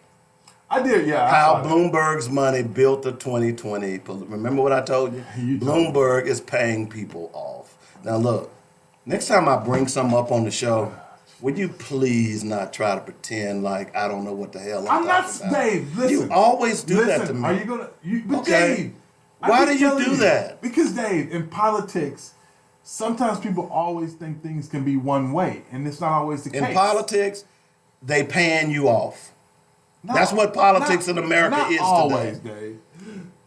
That's what politics in America always, is Dave. today. Not always, Dave. Everybody ain't being bought off. Especially when it comes to a national campaign, they paying you off. Okay, Dave. If I'm Frank Scott and I'm the mayor of Little Rock, and I have an opportunity to cultivate a relationship with Michael Bloomberg, right? And I give him a endorsement for president, right? Mm-hmm. I do that, Dave, and no matter what happens after, whether he wins or loses, I've cultivated a relationship that I can hopefully at some point in the future use to benefit my city. Really? That guy who said that stopping redlining caused the 2008 crash? Yeah. That same guy who said that stop and frisk was okay. You Xerox a picture of any black man and it's okay to stop and frisk. That guy?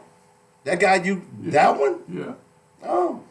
But Dave, Okay. again, I'm telling you again, though. Ooh, that's a hard argument right there. Man, that's a big horse pill to swallow. Politics makes strange bathroom. You ain't lying because everybody's paying everybody else. I ain't say that. Well, that's what's happening. And that's why you need to run them all out. In fact, you know what I would love? I wish we could vote every one of them out, Democrats and Republicans. Every one of them. That's what needs to be done. And they say Bloomberg is buying up tickets at black folk events. We ought to Exactly. event, Dave. He is. And send Bloomberg an invitation. Bloomberg, we want you to come. We got 6,000 seats left. I actually got a text from one of Bloomberg's associates last week. Really? You should hook it up, man. Let's get Let's get paid, Dave. I wasn't interested in getting. Why? I don't want his money. Dave, his money ain't did nothing to us. He ain't sell. Look, His money Robert, ain't did nothing to us. I am not going to sell my soul. Now you can sell yours. I ain't never gonna sell my soul, but I will rent it for a little while. You can rent this soul for a minute, but you can't buy it. I ain't got nothing else. All I got is my soul, and I'm gonna hang on to it. Y'all done took everything up. I'm just checking. Took from it. That's old Richard Pryor. Y'all might. I'm gonna check that out. But no, man, it's pretty clear that this man, if nothing else, this is what should bother people. When you talk about money and you get upset that people use their money to gain influence, you should be upset that this man is literally trying to buy the White House. You should be upset. Why, Dave? I'm just saying, if you believe that people ought to be able to work and honestly win the White House, then you should be very upset that this man is trying to buy the White House. This is nothing more than, you know what they used to do back in the early days when they first gave black folks the right to vote? You know what they do? They show up with watermelon. You get that, right? Yeah. This is nothing more than 21st century watermelon. That's all this is. I don't know what to say to you right now. Because you know I'm telling the truth, and you're scared to say something because you might offend some of your little friends, your little white ones. If they're your friends, they're going to still be your friends. Dave. Okay? I have a lot of friends, and I don't see color. Okay. All three of them, huh? I don't see color. Yeah. And then most of my staff is mixed. So I'm 50-50. Mixed with what? Grenadine? Cranberry and orange juice? Man, you got issues, man. All right, folks. I hope you've enjoyed the show. I do too. Thank y'all. Hey, thank all you for texting. I think Dave really needed it today. And I just want to give a special shout out. You know who you are. Way to go.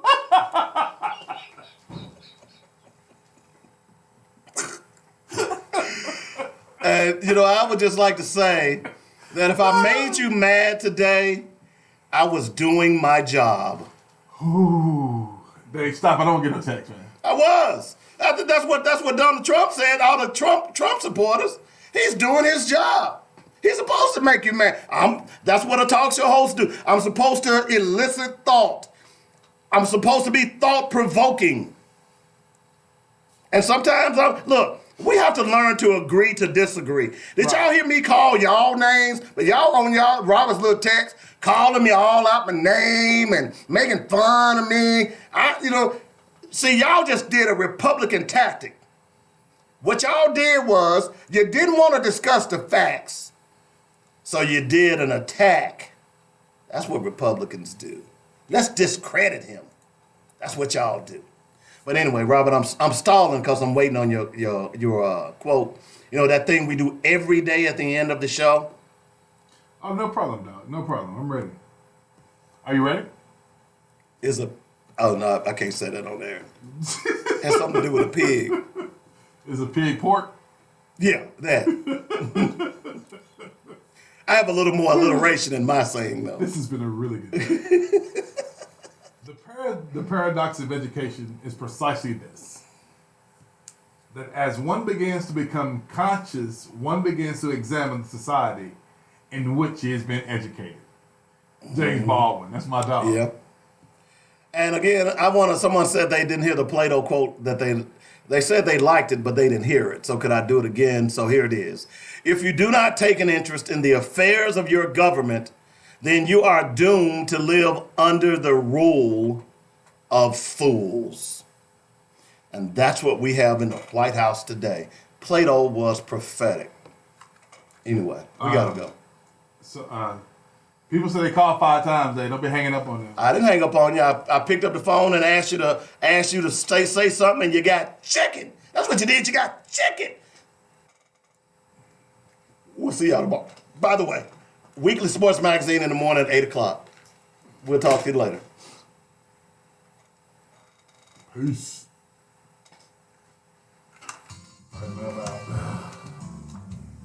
Right. All right, bro. All right, man. We've done Monday. Good show. I like that. You had that ass hot. We got to do that again.